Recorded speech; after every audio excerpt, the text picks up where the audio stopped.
Auzi ceva. Oh, uite un flăcău care mă spionează. Bună seara, dragul moșului! Bună seara! Ce faci, mă spionezi, a? Da!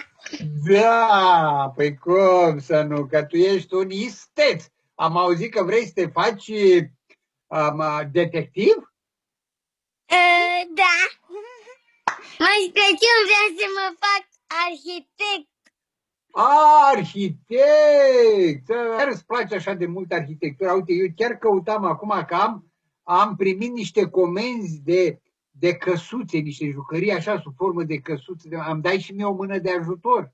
Ceva desenat de tine, așa, niște schițe de case, de blocuri. Da, trebuie să le fac după ce terminăm. Vrei să-ți citesc ce mi-au spus spiridușii despre tine? Da.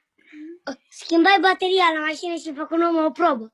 Mamă, schimbați bateria la mașină! Odată de mult am montat o ușă cu bunicul meu. O ușă cu bunicul tău? Ați găsit, ai prins vreo broască să-i pui broască la ușă? Vreau să-mi spui ce-ți dorești. Ai scris o scrisoare ceva sau îmi spui acum mie? Spune, ce poze ai trimis tu, moșu? Hai, spune-i.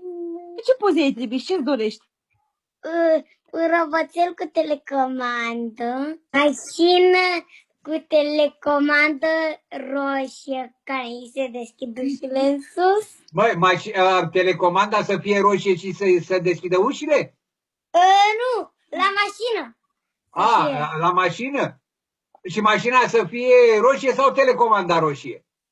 Mașina roșie și telecomanda neagră. Dar nu merge să folosești aceeași telecomandă de la roboțel? Nu, că aia e altfel.